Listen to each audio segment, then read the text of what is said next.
Miss झाली ना आपल्या परिसरातील ताजी अपडेट? अहो मग आजच C24 या आपल्या यूट्यूब चॅनलला लाईक करा, शेअर करा, सबस्क्राईब करा आणि बेल आयकॉनवरती क्लिक करायला अजिबात विसरू नका.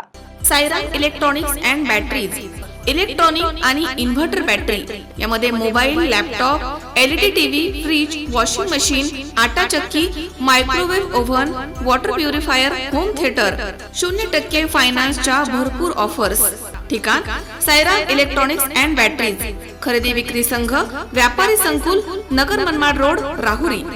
संपर्क 93 25 42 22 32. येत्या 20 डिसेंबर रोजी देवळाली प्रवरा नगर परिषदेची निवडणूक संपन्न होत आहे. भारतीय जनता पार्टीकडून नगराध्यक्ष पदासाठी सत्यजित कदम हे उमेदवारी करतायत. प्रभाग क्रमांक 7 मध्ये प्रकाश मार्शल संसारे आणि अर्चना मनोज भोंगळ, तर प्रभाग क्रमांक 8 मध्ये सुजाता सुधाकर कदम आणि राजेंद्र मुरलीधर लोखंडे हे भारतीय जनता पार्टीचे उमेदवार निवडणुकीच्या रिंगणामध्ये उतरले आहेत. प्रसाद नगर इथे प्रचार सभा आयोजित करण्यात आली होती. या प्रचार सभेच्या अध्यक्षस्थानी बाबासाहेब कणसे हे होते. व्यासपीठावरती माजी नगराध्यक्ष सत्यजित कदम, प्रीती कदम तसेच माजी नगरसेविका कमल सरोदे, सचिन सरोदे, शिवचरित्रकार हसन सय्यद, भाजपचे सलीम पठाण, राजेंद्र कांबळे सर आदी उपस्थित होते. याप्रसंगी मान्यवरांनी मनोगत व्यक्त करत प्रभागामधील झालेल्या विकास कामं तसेच येणाऱ्या काळामधील विकास कामं पूर्ण करण्याचं आश्वासन मतदारांना दिलं आहे. याप्रसंगी सुधाकर कौसे, शरद साळवे, संतोष झावरे तसेच विकी जगताप, योगेश तनपुरे, संकेत गिरी आदींसह महिला पुरुष मतदार मोठ्या संख्येनं या ठिकाणी उपस्थित होते. पार्टीच्या वतीने मी उमेदवारी करतोय. पार्टीने मला परत संधी दिली. आपल्या सर्वांच्या सहकार्याने, आशीर्वादाने 2016 ते 2021 या कालावधीमध्ये मी नगराध्यक्ष होतो. नगराध्यक्ष पदाच्या काळात 3 वर्ष आम्हाला काम करता आलं. 2 वर्ष कोविडमध्ये गेले. काही वर्ष आपल्या विचारांचं सरकार होतं, काही वर्ष विरोधकांचं सरकार होतं. परंतु मला असं वाटतं की त्या 3 वर्षाच्या काळात जी काही कामं करता आली त्यामध्ये या प्रभागाला कायम झुकतं माप, म्हणजे याच परिसराला ना, मी प्रभागाला म्हणतोय, इकडचं प्रसाद नगर असेल, तिकडचं असेल, तुमचे समर्थ नगर असेल, सरस्वती कॉलनी असेल, किंवा अगदी त्यावेळेस तुमची गुरुकुल वसाहत इकडे होती, साईनगर होतं. तर या ठिकाणी मला आठवतं प्रसाद नगरचे 2016ला मी ज्यावेळेस प्रचाराला आलो होतो त्यावेळेसची रस्त्यांची परिस्थिती, नाल्यांची परिस्थिती, आपल्या इथे शौचालय त्याची परिस्थिती, किंवा अगदी साईराम नगरकडे गेलं तिकडं तर तिकडच्या रस्त्याची परिस्थिती की चिखलातून जावं लागत होतं. मला असं वाटतं ज्यावेळेस आम्हाला काम करायची संधी मिळाली, मला आता बाबासाहेब तुमचं बोलणं झालंय का आधी?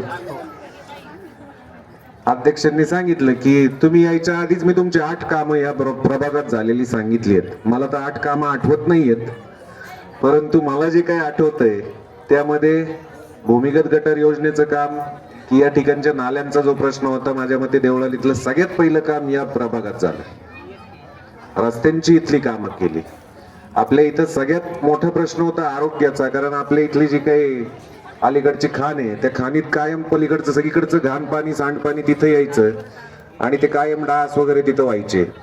पावसाळ्याच्या दिवसात त्या खाणीचं पाणी वाढून तुमचं ते सार्वजनिक शौचालय तिथं ते बंद व्हायचं.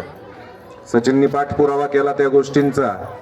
आपण त्या खाणीत येणारं सगळं सांडपाणी माझ्या मते बाजूने वळवलं आणि ते रोडच्या पलीकडे काढून, म्हणजे गुरुकुल मधून आदिनाथ आणि आदिनाथ मधूनही हायवेच्या पलीकडे आपण ते काढलं.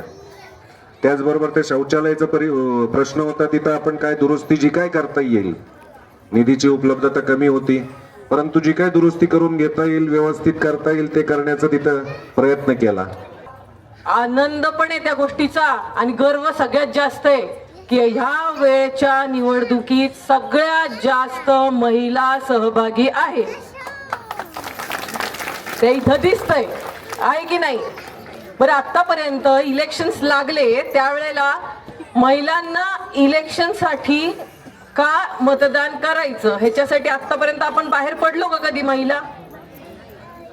मी का बाहेर पडले किंवा मला दादांनी किंवा भाऊंनी का सांगितलं? कारण काय, आज सगळ्यात जास्त पाण्याचा वापर कोण करतं? घरात सगळ्यात जास्त कोण राहतं?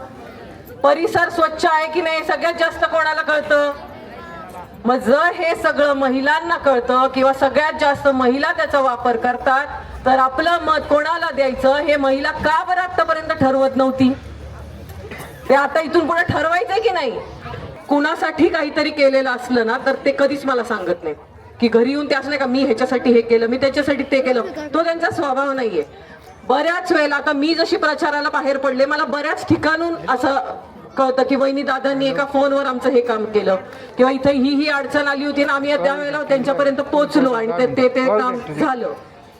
जसं दादा मगाशी म्हणाले, खरंच आहे, आतापर्यंत मी सुद्धा जरी माझा नवरा असेल तरी मी असा कुठलाच नेता पाहिला नाही की ज्याच्याकडनं त्यांनी एखादा शब्द दिलेला आहे ते काम राहिलंय हे मान्य केलं, असं मी देखील नाही कोणी पाहिलेलं. कसं असतं, आपण मी तर नेत्या आत्ताच्या इलेक्शनला ते असे बघते की जे कधीच आयुष्यात रस्त्यावर आलेले नाहीत. महेश दाने, C24 तास, Deolali Pravara. Saidham hospital test tube baby centre. नमस्ते, मी डॉक्टर सोनाली माने, साईदाम हॉस्पिटल राहुरी, मंदत्व तज्ज्ञ व एम्ब्रॉलॉजिस्ट तज्ज्ञ. आपल्या इथे IVF-बद्दल अत्याधुनिक उपचार पद्धती उपलब्ध आहे. तर त्यामध्ये IVF, ICSI, embryo donation, egg freezing, sperm freezing तसेच सरोगसी माताबद्दल सल्ला पण आपल्या इथे दिला जातो. आपल्या इथे हमखास गुण येण्यासाठी प्रयत्न केले जातात. साईदाम हॉस्पिटल, लॅप्रोस्कोपिक सेंटर आणि test tube baby centre. Court area, Bhagyashree हॉटेलच्या पाठीमागे, राहुरी.